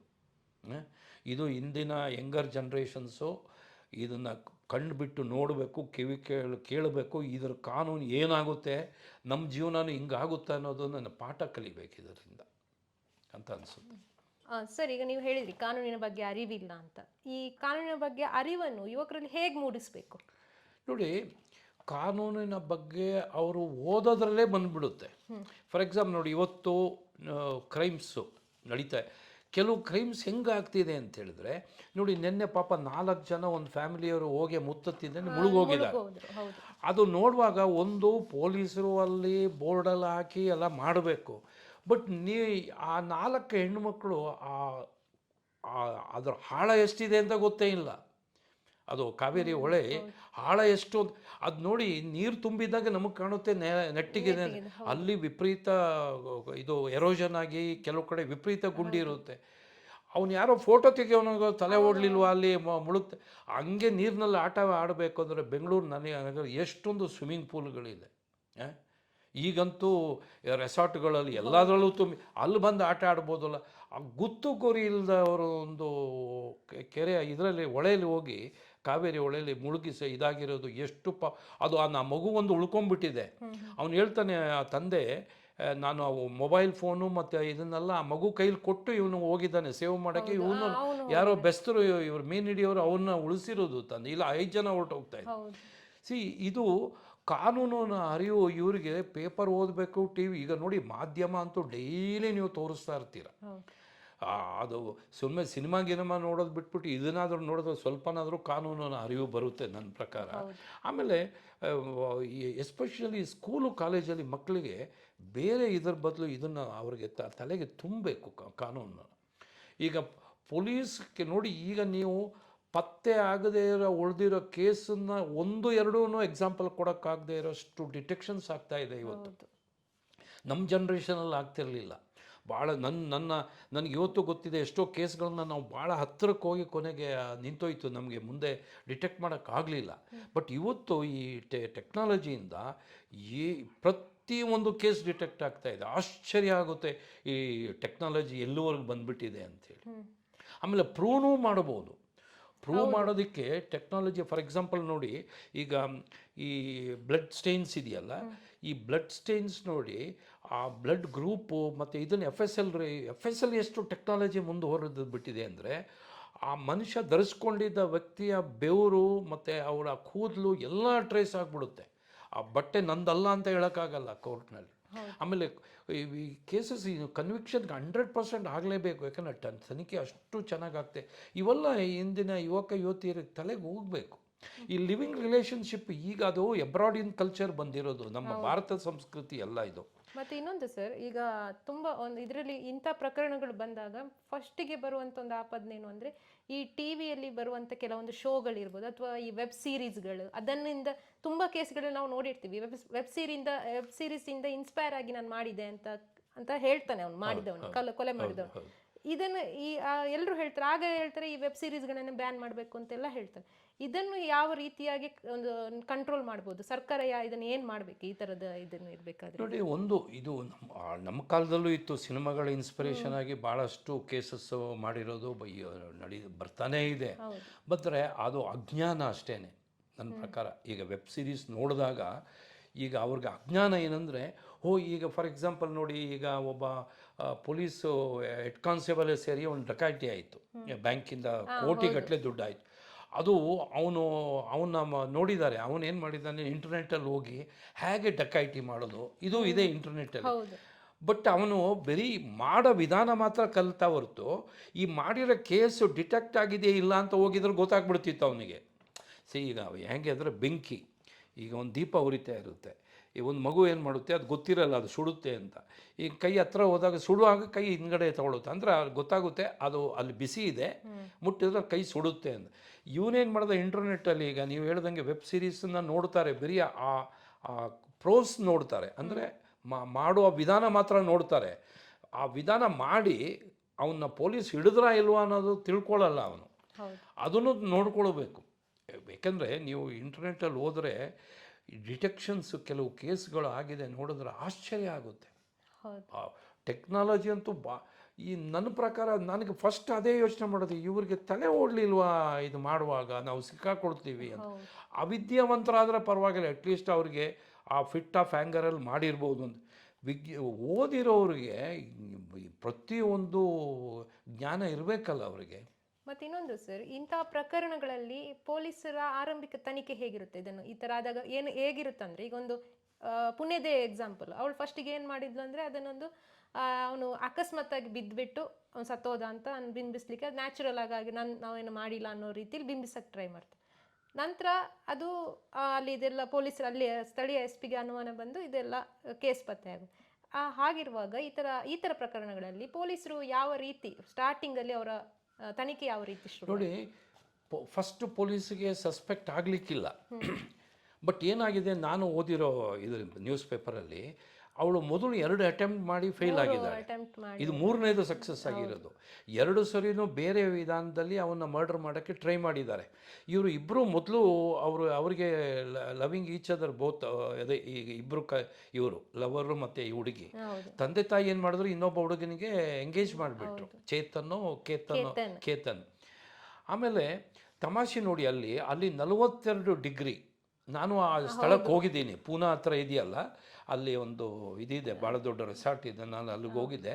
ಅಲ್ಲಿ ಟಿಪ್ಪುದು ಕೋಟೆ ಇದೆ, ಭಾಳ ದೊಡ್ಡ ಫೋರ್ಟ್ ಅದು ಟ್ರೆಕ್ಕಿಂಗ್ ಪಾಯಿಂಟ್ ಅದು. ನಾನು ಅಲ್ಲೂವರೆಗೂ ಹೋಗಿದ್ದೀನಿ, ಯಾಕೆಂದ್ರೆ ನನಗೆ ಭಾಳ ಚೆನ್ನಾಗಿ ಗೊತ್ತು ಆ ಏರಿಯಾ. ಆಮೇಲೆ ಅಲ್ಲಿ ಭಾಳ ಜನ ಟ್ರೆಕ್ಕಿಂಗ್ ಹೋಗ್ತಾರೆ. ಇವರು ಮೊದಲೇ ಎಲ್ಲ ಪ್ಲ್ಯಾನ್ ಮಾಡಿದ್ದಾರೆ. ಅಲ್ಲಿ ಏನಾಗಿದೆ, ನಾನು ಇವತ್ತು ಪೇಪರಲ್ಲಿ ಓದಿದೆ, ಆ ಹುಡುಗ ಇದ್ದಾನಲ್ಲ, ಮರ್ಡರ್ ಮಾಡಿದ್ನಲ್ಲ, ಅವನು ಅಲ್ಲಿ 42 ಡಿಗ್ರಿ ಹೀಟ್ ಇದೆ. ಆದರೆ ಇವನೇನು ಮಾಡಿದ, ಫುಲ್ ಮುಖಕ್ಕೆ ಮುಖ ಕವರ್ ಮಾಡ್ಕೊಂಡ್ಬಿಟ್ಟಿದ್ದಾನೆ, ಯಾಕೆಂದರೆ ಎಲ್ಲರೂ CCTVನಲ್ಲಿ ಮುಖ ಬೀಳುತ್ತೆ ಅಂತ. ಅವನು ಪ್ರಿಪೇರ್ ಮಾಡಿದ್ದಾರೆ, ಬಟ್ ಅವನು ಚಾಪೆ ಸಂಧಿ ಹೋದರೆ ಪೊಲೀಸ್ನವರು ರಂಗಲ್ವಿ ಸಂಧಿ ಹೋಗ್ತಾರೆ ಅನ್ನೋ ಜ್ಞಾನ ಇಲ್ಲ ಅವನಿಗೆ. ಆಮೇಲೆ ಇವರ ಫೋನ್ ಕಾಲ್ಸ್ ಇದೆ ನೋಡಿ, ಅವಳು ಎಷ್ಟೋ 1000 ಕಾಲ್ಸ್, ಎಷ್ಟೋ ಥೌಸಂಡ್ಸ್ ಆಫ್ ಕಾಲ್ಸ್ ಮಾಡ್ತಾ ಇದ್ದಾಳೆ ಹುಡುಗನಿಗೆ. ಈಗ ಪೊಲೀಸ್ ಏನು ಮಾಡ್ತಾರೆ ಅಂದರೆ, ಈಗ ಟೆಕ್ನಾಲಜಿ ಏನಾಗಿದೆ, ಫಸ್ಟ್ ಪ್ರತಿಯೊಂದು ಫೋನಲ್ಲಿ ಇದು ಮಾಡ್ತಾರೆ. ಈವನ್ ಎರೇಸ್ ಮಾಡಿದ್ದನ್ನು ಡೆವಲಪ್ ಮಾಡೋ ಇದು ಬಂದಿದೆ ಇವಾಗ, ಇನ್ಕ್ಲೂಡಿಂಗ್ ಫೋಟೋಗ್ರಾಫ್ಸು. ಈಗ ನಾವು ಫೋಟೋನ ಎರೇಸ್ ಮಾಡ್ತೀವಲ್ಲ, ಅದನ್ನು ಡೆವಲಪ್ ಮಾಡ್ಬೋದು. ಮೆಸೇಜಸ್ ಕಳಿಸಿದ್ದನ್ನು ಎರೇಸ್ ಮಾಡಿದರೆ ಟೆಕ್ನಾಲಜಿ ಹ್ಯಾಸ್ ರೀಚ್ಡ್ ಎಕ್ಸಲೆಂಟ್. ಇದು ಏನು ಡಿಟೆಕ್ಷನ್ಸ್ ಆಗೋಕೆ ಏನು ಖುಷಿ ಆಗುತ್ತೆ ಅಂತ ಹೇಳಿದ್ರೆ, ಪರ್ಫೆಕ್ಟಾಗಿ ಆಗ್ತಾಯಿದೆ. ಇವ್ರಿಗೆ ಅಂದರೆ ಹೊರಗಡೆ ಜ್ಞಾನ ಇಲ್ಲ ಇವರಿಗೆ. ಇವರೇನು ಮಾಡ್ತಾರೆ, ಯಾರೋ ಹೇಳಿರೋದು ಕೇಳಿರೋದನ್ನು ಹಿಂಗೆ ಮಾಡಿದ್ರೆ ಹಿಂಗೆ ಮಾಡಿಬಿಡ್ಬೋದು ಅಂತ ತಿಳ್ಕೊಂಡಿರ್ತಾರೆ. ಬಟ್ ಈ ಪರಿಸ್ಥಿತಿ ಆಗಿಲ್ಲ. ಬಟ್ ಈ ಕೇಸ್ಗಳಿಂದ ಇವತ್ತಿನ ಯುವತಿಯರು ಎಚ್ಚೆತ್ಕೋಬೇಕು. ಇಲ್ಲಪ್ಪ, ನಾವು ಕ್ರೈಮ್ಸ್ ಮಾಡಿದ್ರೆ ಪೊಲೀಸ್ನವ್ರು ಹಿಡಿತಾರೆ. ಇದು ಸಿನಿಮಾ ಪೊಲೀಸ್ ಅಲ್ಲ. ನೋಡಿ, ಸಿನಿಮಾದಲ್ಲಿ ಸ್ಕ್ರಿಪ್ಟ್ ಬೇರೆ ಇರುತ್ತೆ, ಬದುಕಿನ ಸ್ಕ್ರಿಪ್ಟೇ ಬೇರೆ. ಅರ್ಥ ಆಯ್ತು? ಇವ್ರಿಗೆ ಸಿನಿಮಾ ಸ್ಕ್ರಿಪ್ಟ್ ಮಾತ್ರ ಒಂದು ನೋಡಿರ್ತಾರೆ ಹೊರತು ಬದುಕಲ್ಲಿ ಏನು ಸ್ಕ್ರಿಪ್ಟ್ ಅಟ್ಲೀಸ್ಟ್ ಇಲ್ಲ. ಅಂದರೆ ಕೆಲವು ಪೊಲೀಸ್ ಅಧಿಕಾರಿಗಳು, ನಾನು ಮಾತಾಡ್ತಾ ಇರೋದ್ರಿಂದ ನನ್ನ ಪ್ರಕಾರ ನಾವು ಟ್ರೈನಿಂಗ್ನಲ್ಲಿ ನಮಗೆ ತಲೆಗೆ ತುಂಬೋದೇನೆಂದರೆ, ಡಿಟೆಕ್ಟ್ ಆಗದೇ ಇರೋದು, ಹ್ಮ್. ಡಿಟೆಕ್ಟ್ ಆಗದೇ ಇರೋ ಕೇಸೇ ಇಲ್ಲ ನಮ್ಮಲ್ಲಿ ಅಂತಲೇ ಹೇಳ್ತಾರೆ. ಅಂದರೆ ಪ್ರತಿಯೊಂದು ಕೇಸು ಡಿಟೆಕ್ಟ್ ಆಗುತ್ತೆ ಅಂತ. ಓಕೆ. ಅನ್ಡಿಟೆಕ್ಟೆಡ್ ಕೇಸ್ ಇದೆಯಲ್ಲ ಅದು ಒಂದೂ ಇಲ್ಲ. ಪ್ರತಿಯೊಂದು ಕೇಸು ಡಿಟೆಕ್ಟ್ ಆಗುತ್ತೆ ಅನ್ನೋದೇ ನಮಗೆ ತಲೆಗೆ ಅಷ್ಟು ಕಾನ್ಫಿಡೆನ್ಸ್ ತುಂಬಿರ್ತಾರೆ. ಅಂದರೆ ನಮ್ಮಲ್ಲಿ ಇಷ್ಟು ಟೆಕ್ನಾಲಜಿ ಇರಲಿಲ್ಲ ಆವಾಗ ನೋಡಿದ್ರೆ. ಹೌದು. ಬಟ್ ಯಾವ ಥರ ನಾವು ಕೇಸ್ನ ಪತ್ತೆ ಮಾಡಬಹುದು ಅನ್ನೋದು ತನಿಖೆನೇ ನಮಗೆ ನಾವು some of the officers will become expert in the detections. ಆ ಸ್ಥಳ ಕ್ರೈಮ್ ಸೀನ್ ಭಾಳ ಇಂಪಾರ್ಟೆಂಟು. ಸೀನ್ ಆಫ್ ಕ್ರೈಮ್ ಇದೆಯಲ್ಲ ಭಾಳ ಇಂಪಾರ್ಟೆಂಟು. ಪಬ್ಲಿಕ್ಕು ಯಾರು ಒಳಗಡೆ ಹೋಗಿ ಇನ್ಕ್ಲೂಡಿಂಗ್ ಪ್ರೆಸ್ಸು ಏನು ಮಾಡ್ತಾರೆ, ಒಳಗಡೆ ಹೋಗಿ ನಮ್ಮಲ್ಲೇ ಮೊದಲು ಅಂಥೇಳಿ ಹಾಕೋದಕ್ಕೆ ಫೋಟೋ ಹಾಕ್ತಾರೆ. But they are destroying the investigation. ಅದನ್ನು ಯಾರು ಅದನ್ನು ಈಗೆಲ್ಲ ಟೇಪ್ ಗೀಪ್ ಹಾಕಿ ಪೊಲೀಸ್ನವ್ರು ಇದು ಮಾಡ್ತಾರೆ. ಬಟ್ ಯಾರು ಜನ ಅಲ್ಲಿಗೆ ಹೋದ್ರೂ ಅವರು ಬೇರೆಯವ್ರನ್ನ ಒಳಗಡೆ ಎಂಟ್ರ್ ಆಗೋಕ್ಕೆ ಬಿಡಬಾರ್ದು. ಯಾಕೆಂದರೆ FSL ಮತ್ತು ಪೊಲೀಸ್ ಅಧಿಕಾರಿಗಳ ಇದು ಮಾಡೋ ಸರ್ಚಿಂಗ್ ಆಫ್ ದಿ ಸ್ಪಾಟ್ ಇದೆಯಲ್ಲ ಭಾಳ ಇಂಪಾರ್ಟೆಂಟ್. ಇನ್ನು ಸರ್, ಇನ್ನು ಕೆಲವೊಂದು ಪ್ರಕರಣಗಳಲ್ಲಿ ಹೈ ಪ್ರೊಫೈಲ್ ಪ್ರಕರಣಗಳಿರ್ತವೆ, ಅಲ್ಲಿ ಒತ್ತಡನೂ ಇರುತ್ತೆ. ಪೊಲೀಸರು ಯಾರು ತನಿಖಾಧಿಕಾರಿ ಇರ್ತಾರೆ ಅವ್ರ ಮೇಲೆ ಒತ್ತಡನೂ ಇರುತ್ತೆ. ಅಂಥ ಪ್ರಕರಣಗಳನ್ನು ಪೊಲೀಸರು ಹೇಗೆ ಡೀಲ್ ಮಾಡ್ತಾರೆ? ನೋಡಿ, ಫಾರ್ ಎಕ್ಸಾಂಪಲ್ ಈಗ ನೀವು ಕೇಳಿದ ಪ್ರಶ್ನೆಗೆ ಸರಿಯಾದ ಒಂದು ಎಕ್ಸಾಂಪಲ್ ಅಂದರೆ ದರ್ಶನ್ ಸಿನಿಮಾ ಆ್ಯಕ್ಟರ್ ಮಾಡಿದ ಮರ್ಡರ್ ಕೇಸ್. ಅವ್ರ ಮೇಲೆ ಪೊಲೀಸರ ಮೇಲೆ ಭಾಳ ಒತ್ತಡ ಇತ್ತು, ಮಿನಿಸ್ಟ್ರುಗಳದ್ದು ಒತ್ತಡ ಇತ್ತು. ಬಟ್ ನಾನು ಅದು ಮೊದಲೊಂದು ಇದರಲ್ಲಿ ಮಾತಾಡಿದ್ದೀನಿ. ಅಂದಿನ ಮುಖ್ಯಮಂತ್ರಿ, ಹೋಮ್ ಮಿನಿಸ್ಟ್ರನ್ನ ರಿಯಲಿ ಅಪ್ರಿಷಿಯೇಟ್ ಮಾಡಬೇಕು. ಅವರು ಯಾವಾಗ ಕಮಿಷನರ್ ಹೋಗಿ ಹೇಳಿದರು ಅಂದರೆ ಭಾಳ ಎಫಿಷಿಯೆಂಟ್ ಪೊಲೀಸ್ ಆಫೀಸರ್ಸ್ ಕೈಗೆ ಕೇಸ್ ಬಂತು. Dayanand is one of the best commissioner. ಅವರು ಹೋಗಿ ಎಲ್ಲ ಹೇಳಿದ್ದಾರೆ, ಹೇಳಿ CCTVಯ ಕೆಲವು ಇದನ್ನು ತೋರಿಸ್ಬಿಟ್ಟಿದ್ದಾರೆ. ಆಗ ಸರ್ಕಾರನೂ ಆ ಪ್ರೆಷರ್ ಮಾಡೋದಕ್ಕೂ ಎಚ್ಚರ ಆಗಿಬಿಡ್ತು. ಯಾಕೆಂದರೆ ಒಂದು ಸಮಯ ಅವರು ಇದನ್ನು ಅಶಪ್ ಮಾಡೋಕ್ಕೆ ಹೋಗಿದರೆ ನನ್ನ ಪ್ರಕಾರ ಸರ್ಕಾರನೇ ಬಿದ್ದೋಗೋ ಪರಿಸ್ಥಿತಿಯಲ್ಲಿತ್ತು. ನಾನು ಹೇಳೋದು ನಿಮ್ಗೆ ಅರ್ಥ ಆಗಲ್ಲ. ಯಾಕೆಂದರೆ ಆ ಕೇಸ್ನಲ್ಲಿ ಅಷ್ಟೊಂದು ಎವಿಡೆನ್ಸ್ ಇತ್ತು ಕೇಸ್ನಲ್ಲಿ. ಆಮೇಲೆ ಎಲ್ಲದಕ್ಕಿಂತ ಮುಖ್ಯವಾಗಿ ಮರ್ಡರ್ ಆಗಿ ಕೆಲವೇ ಗಂಟೆಗಳಲ್ಲಿ ಡಿಟೆಕ್ಟ್ ಆಗಿಬಿಡ್ತು ಆ ಕೇಸು. ಅವರು ಒಂದು ಸಮಯ ಅನ್ಐಡೆಂಟಿಫೈಡ್ ಬಾಡಿ ಆಗಿದ್ದ ಹುಡುಗ ರೇಣುಕಾಸ್ವಾಮಿ, ಅವನ್ನ ಪತ್ತೆ ಆಗೋದಕ್ಕೆ ಒಂದು ವಾರ ತೊಗೊಂಡ್ಬಿಟ್ಟಿದ್ರೆ ಅವ್ರ ತಂದೆ ತಾಯಿ ಅಲ್ಲಿ ಮಿಸ್ಸಿಂಗ್ ಕಂಪ್ಲೇಂಟ್ ಕೊಟ್ಟು ಶಿವಮೊಗ್ಗದ್ದು ಇದು ಇವ್ರಿಗೆ ಲಿಂಕ್ ಆಗಿ ಆಗೋರಿಗೆ ಅಟ್ಲೀಸ್ಟ್ ಒಂದು 5-6 ದಿವಸ ಆಗಿಬಿಟ್ಟಿದ್ರೆ ಕೇಸು ಸ್ವಲ್ಪ ಹಳ್ಳ ಹಿಡಿತಿತ್ತು. ಇಲ್ಲೇನಾಯಿತು, ದಡ್ಡರು ನೋಡಿ, ಇವರು ಸಿನಿಮಾ ಇಷ್ಟೆಲ್ಲ ಆ್ಯಕ್ಟ್ ಮಾಡಿ ಇಂಥ ಸಿನಿಮಾ ಕೇಸ್ಗಳನ್ನು ಕೊಲೆ ಕೇಸ್ಗಳನ್ನು ಸಿನಿಮಾದಲ್ಲಿ ಮಾಡಿರೋರು ಹೋಗಿ ಸರೆಂಡ್ರ್ ಆದ್ರಲ್ಲ. ಸರೆಂಡ್ರ್ ಆಗಿ ಅವ್ರು ಆಗಲೇ ದುಡ್ಡಿನ ಆಮಿಷ ಕೊಟ್ಟಾಗ ಅವ್ರಿಗೆ ಡೌಟ್ ಬಂದುಬಿಡ್ತು. 40 ಲಕ್ಷ ಒಂದೇ ಸರಿ ಕೊಡೋಕ್ಕೆ ಹೋದಾಗ ಅವ್ರಿಗೆ ಡೌಟ್ ಬಂತು, ಇದೇನೋ ಹೆಚ್ಚು ಕಮ್ಮಿ ಆಗಿದೆ ಅಂತ. ಸೊ ಹಾಗೆ ಪ್ರೆಷರ್ ಬಂದರೆ ಕೆಲವು ಪೊಲೀಸ್ ಅಧಿಕಾರಿಗಳು ಅದನ್ನು ಹಾಳು ಮಾಡಿರೋದು ಇದ್ದಾರೆ, ಬಟ್ ಅವರೂ ತಗಲಾಕೊಳ್ತಾರೆ. ಇಲ್ಲಿ ಯಾರಾದರೂ ಪೊಲೀಸ್ ಅಧಿಕಾರಿ ಈ ದರ್ಶನ್ ಕೇಸ್ನಲ್ಲಿ ಅದನ್ನು ಮುಚ್ಚಕ್ಕೆ ಹೋಗಿದರೆ, ಈಗ 17 ಅಕ್ಯೂಸ್ ಇದ್ದಾರೆ, 18ನೇ ಅಕ್ಯೂಸ್ ಪೊಲೀಸ್ ಅಧಿಕಾರಿ ಆಗಿಬಿಡ್ತಿದ್ದ. ಡಿಸ್ಟ್ರಾಯಿಂಗ್ ದ ಎವಿಡೆನ್ಸಸ್ ಇದೆಯಲ್ಲ, ಅದಕ್ಕೊಂದು ಸೆಕ್ಷನ್ ಇದೆ, ಅದಕ್ಕೆ ಸಿಕ್ಕಾಕೊಳ್ತಿದ್ದ. ಮರ್ಡ್ರಿಗೆ ಬರ್ತಿರ್ಲಿಲ್ಲ ಅವನು, ಈ ಕನ್ಸೀಲಿಂಗ್ ದಿ ಎವಿಡೆನ್ಸಸ್ ಬರ್ತಿದ್ದ, ಅವನು ಕನ್ಸೀಲ್ ಮಾಡಿದರೆ. ಸೊ ಪೊಲೀಸ್ನವ್ರಿಗೂ ಗೊತ್ತಿದೆ, ಕಾನೂನು ಗೊತ್ತಿರೋದ್ರಿಂದ ಇದರಲ್ಲಿ ಪ್ರೆಷರ್ ಬಂದಾಗ ಇದು ಮಾಡೋಕ್ಕಾಗಲ್ಲ.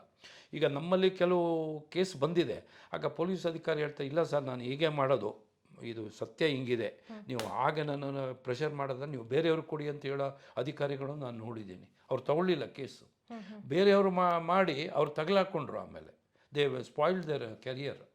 ಸೊ ಅದರಿಂದ ಪೊಲೀಸ್ನವರು ಏನು ಕೇಸ್ ಬಂದಿದೆ ಅದನ್ನು ನಿಷ್ಪಕ್ಷಪಾತವಾಗಿ ಕಾನೂನು ಪ್ರಕಾರ ಕರೆಕ್ಟಾಗಿ ಮಾಡ್ಕೊಂಡು ಹೋಗಬೇಕು. ಎಕ್ವಿಟ್ ಆಗೋದು, ಕನ್ವಿಕ್ಷನ್ ಆಗೋದು ಕೋರ್ಟ್ನಲ್ಲಿ. ನೀವು ಹ್ಯಾಂಡಲ್ ಮಾಡಿದಂಥ ಕೇಸ್ಗಳಲ್ಲಿ ಇಂಥದ್ದು ಯಾವುದಾದ್ರೂ ನೀವು ತುಂಬ ಹ್ಯಾಂಡಲ್ ಮಾಡಿರ್ತೀರಿ, ಅದ್ರಲ್ಲಿ ನೀವು ಹೇಳ್ಬೋದಾದಂಥ ಯಾವುದಾದ್ರೂ ಕೇಸ್ ಒಂದು? ನೋಡಿ, ನಾನು ಭಾಳಷ್ಟು ಕೇಸಸ್ ಮಾಡಿದ್ದೀನಿ. ಬಟ್ ಒಂದು ಕೇಸು, ಈಗ ನೀವು ಪೂನಾ ಕೇಸ್ ಆಯ್ತಲ್ಲ, ಅದೇ ಥರ ಒಂದು ಕೇಸು, ಒಂದು ಗಂಡ ಹೆಂಡ್ತಿ, ಗಂಡನಿಗೆ ಹೆಂಡ್ತಿ ಬಗ್ಗೆ ಪ್ರೀತಿ ಇರಲಿಲ್ಲ, ಫೋರ್ಸಿಬಲಿ ಮನೆ ಫೋರ್ಸಿಬಲ್, ಯಾಕೆಂದ್ರೆ ಅವನಿಗೆ ಬೇರೆ ಒಂದು ಲವರ್ ಇದ್ಲು. ಸೊ ಇವನೇನು ಮಾಡ್ತಾನೆ, ಮದುವೆ ಆಗಿಬಿಡ್ತಾನೆ. ಮದುವೆ ಆಗಿ ಇದು ಭಾಳ ಒಂದು 30-40 ವರ್ಷದಿಂದ ಕೇಸು. ಅವರು ಕುಲು ಮನಾಲಿಗೆ ಇದಕ್ಕೆ ಹೋಗ್ತಾರೆ, ಪಿಕ್ನಿಕ್, ಇದಕ್ಕೆ ಹೋಗ್ತಾರೆ, ಏನು ಹೇಳೋದು, ಹನಿಮೂನಿಗೆ. ಹೋಗುವಾಗ ಇವರು ಫ್ಲೈಟಲ್ಲಿ ಹೋಗಲ್ಲ, ಟ್ರೈನಲ್ಲಿ ಹೋಗ್ತಾರೆ. ಇಲ್ಲಿಂದ ಆ ಕಾಲದಲ್ಲಿ ಫ್ಲೈಟ್ ಭಾಳ ಕಾಸ್ಟ್ಲಿ ಇತ್ತು ಅಂತೇಳಿ ಟ್ರೈನಲ್ಲಿ ಹೋಗಿರ್ತಾರೆ. ಇವನೇನು ಮಾಡ್ತಾನೆ, ಹೋಗುವಾಗ 2 ಟಿಕೆಟ್ ಬುಕ್ ಮಾಡ್ತಾನೆ, ವಾಪಸ್ ಬರೋವಾಗ ಒಂದೇ ಮಾಡ್ತಾನೆ. ಅರ್ಥ ಆಯ್ತಾ ನಿಮಗೆ? ಗೊತ್ತಾಯ್ತು. ಏನು ಹೇಳಿ, ಅವಳನ್ನ ಮುಗಿಸಿದ ಮೇಲೆ ಇವನು ಒಬ್ಬನೇ ಬರಬೇಕು. ಹೌದು. ಅದು ಒಂದು ಪಾಯಿಂಟ್ ಮೇಲೆ ಡಿಟೆಕ್ಷನ್ ಆಯಿತು ಕೇಸ್. ನೀವು ಇದ್ರ ಬಗ್ಗೆ ಇದ್ರ ಬಗ್ಗೆ ಸಿನಿಮಾನೂ ಬಂತು. ಅದೇ ನಾಗ್ತಿ ಹಳ್ಳಿಯವರು ಸಿನಿಮಾನೂ ತೆಗೆದು. ಇದು ನಿಜವಾಗ್ಲೂ ನಡೆದ ಘಟನೆ, ಇದು ಮೈಸೂರಿನಲ್ಲಿ ಕೇಸು ರಿಯಲಿ ನಡೆದಿದ್ದು. ಬಟ್ ಅದರಲ್ಲಿ ಏನಾಯಿತು ಅಂದರೆ ಕೊನೆಗೆ ಇದಕ್ಕೆ ಬಂದುಬಿಟ್ಟ, ಏನು ಡೆಡ್ ಎಂಡಿಗೆ ಬಂದುಬಿಟ್ಟ ಇನ್ವೆಸ್ಟಿಗೇಟಿಂಗ್ ಆಫೀಸರ್. ಬಟ್ ಕೊನೆಗೆ ಅವನಿಗೆ ಒಂದು ಐಡಿಯಾ ಬಂತು, ಇವನು ಹೋಗುವಾಗ 2 ಟಿಕೆಟ್ ತೊಗೊಂಡು ಬರುವಾಗ ಒಂದೇ ತೆಗೆದ್ನಲ್ಲ, ಯಾಕೆ ಇರ್ಬೋದು ಅಂತ ಹೇಳಿದ್ರೆ ಪ್ರಿಪೇರ್ ಆಗಿ. ಇಲ್ಲಿ ಪೂನಾದಲ್ಲೂ ಹಂಗೆ ಆಗ್ತಾ ಇದೆ ಈ ಕೇಸ್. ಪೂನಾ ಕೇಸ್ ಇದೆಯಲ್ಲ, ಅದರಲ್ಲೂ ನೋಡಿದ್ರು ಭಾಳಷ್ಟು ಎವಿಡೆನ್ಸ್ ಸೇಮ್ ಇದರಲ್ಲಾಗುತ್ತೆ ಕೇಸ್ ಇನ್ವೆಸ್ಟಿಗೇಷನ್. ಓಕೆ ಸರ್, ಕೊನೆಯದಾಗಿ ಈಗಿನ ಯಂಗ್ಸ್ಟರ್ಸಿಗೆ ಏನು ಹೇಳಕ್ಕೆ ಇಷ್ಟಪಡ್ತೀರಿ ಸರ್ ಕಾನೂನಿನ ಬಗ್ಗೆ? ನನ್ನ ಪ್ರಕಾರ ಫಸ್ಟು ನಮ್ಮ ದೇಶದ ಮತ್ತು ನಮ್ಮ ಧರ್ಮದ, ಯಾವುದೇ ಧರ್ಮ ಇರಲಿ, ಧರ್ಮದಲ್ಲಿ ಕೆಲವು ಸಂಸ್ಕಾರ ಮತ್ತು ಸಂಸ್ಕೃತಿ ಅನ್ನೋದು ಇದೆ. ಅದನ್ನು ಅಳವಡಿಸ್ಕೊಂಡ್ರೆ ಇದು ಯಾವುದೂ ಇದಕ್ಕೆ ತಗಲಾಕೊಳ್ಳಲ್ಲ. ಎರಡನೇದು, ಬೇಗ ಹಣ ಮಾಡಬೇಕು, ಬೇಗ ಪ್ರಸಿದ್ಧಿ ಆಗಬೇಕು ಅನ್ನೋ ಹುಚ್ಚುತನ ತಲೆಯಿಂದ ತೆಗಿಬೇಕು. ಯಾಕೆಂದರೆ ನೀವು ಕೆಲಸ ಮಾಡೋದು 35-40 ವರ್ಷ ನಿಮ್ಮ ಫೇಸ್ ಇದೆ, ಅರ್ನಿಂಗ್ ಫೇಸ್. 35-40 ವರ್ಷನ 1 ವರ್ಷ 2 ವರ್ಷದಲ್ಲೇ ನಾನು ಹಣ ಮಾಡಬೇಕು ಅನ್ನೋ ಹುಚ್ಚುತನ ಹೋಗಬೇಕು. ಬದುಕು ಭಾಳ ಸುಂದರ. ಮತ್ತು ಎಲ್ಲದಕ್ಕಿಂತ ಯಾವತ್ತೂ ನೀವು ಕ್ರೈಮ್ ಮಾಡೋಕ್ಕೆ ಹೋಗಬೇಡಿ. ಯಾಕೆಂದರೆ ನೀವು ಏನೇ ಕ್ರೈಮ್ ಮಾಡ್ಬೋದು, ಭಾಳ ಬುದ್ಧಿವಂತಿಕೆಯಲ್ಲಿ ಮಾಡಿದ್ರು ಕೇಸ್ ಡಿಟೆಕ್ಟ್ ಆಗಿಬಿಡುತ್ತೆ. ಪೊಲೀಸ್ ತನಿಖೆ ಆ ಮಟ್ಟಕ್ಕೆ ಹೋಗ್ಬಿಟ್ಟಿದೆ ಇವಾಗ. ಅದರಿಂದ ಇವತ್ತಿನ ಯುವಕ ಯುವತಿಯರಿಗೆ ಏನಂದರೆ, ಈ ಲಿವಿಂಗ್ ರಿಲೇಷನ್ಶಿಪ್ಪು ಅದನ್ನೆಲ್ಲ ಮರೆತು ಬಿಡಿ. ನಿಮ್ಮ ತಂದೆ ತಾಯಿ ಹೇಳಿದ್ದು, ಇಷ್ಟಪಟ್ಟ ಹುಡುಗ ಹುಡುಗಿಯರು ಮದುವೆಯಾಗಿ ಜೀವನನ ಸಾರ್ಥಕ ಮಾಡ್ಕೋಬೇಕು. Life is beautiful. One should know how to enjoy it ಅಂತ ಹೇಳ್ತೀನಿ. ಓಕೆ ಸರ್, ಇಷ್ಟೊತ್ತು ನಮ್ಮ ಜೊತೆ ನೀವು ಟೈಮ್ ಸ್ಪೆಂಡ್ ಮಾಡಿ ನಮಗೆ ಬೇಕಾಗಿರುವಂಥದ್ದು ಮತ್ತು ತುಂಬ ಇಂಟ್ರೆಸ್ಟಿಂಗ್ ವಿಷಯಗಳನ್ನು ನಮ್ಮ ಜೊತೆ ಹಂಚ್ಕೊಂಡ್ರಿ ಸರ್. ಕಾರ್ಯಕ್ರಮದಲ್ಲಿ ಭಾಗವಹಿಸಿದ್ದಕ್ಕೆ ಧನ್ಯವಾದಗಳು. ಓಕೆ, ನಿಮಗೂ ನಮಸ್ಕಾರ. ಓಕೆ ವೀಕ್ಷಕರೇ, ಇದಾಗಿತ್ತು ಈ ಹೊತ್ತಿನ ವಿಶೇಷ. ಇಂಥ ಇಂಟ್ರೆಸ್ಟಿಂಗ್ ಸುದ್ದಿಗಳಿಗಾಗಿ ದ ಫೆಡರಲ್ ಕರ್ನಾಟಕ ಯೂಟ್ಯೂಬ್ ಚಾನಲನ್ನು ಸಬ್ಸ್ಕ್ರೈಬ್ ಮಾಡಿ. ನಮಸ್ಕಾರ.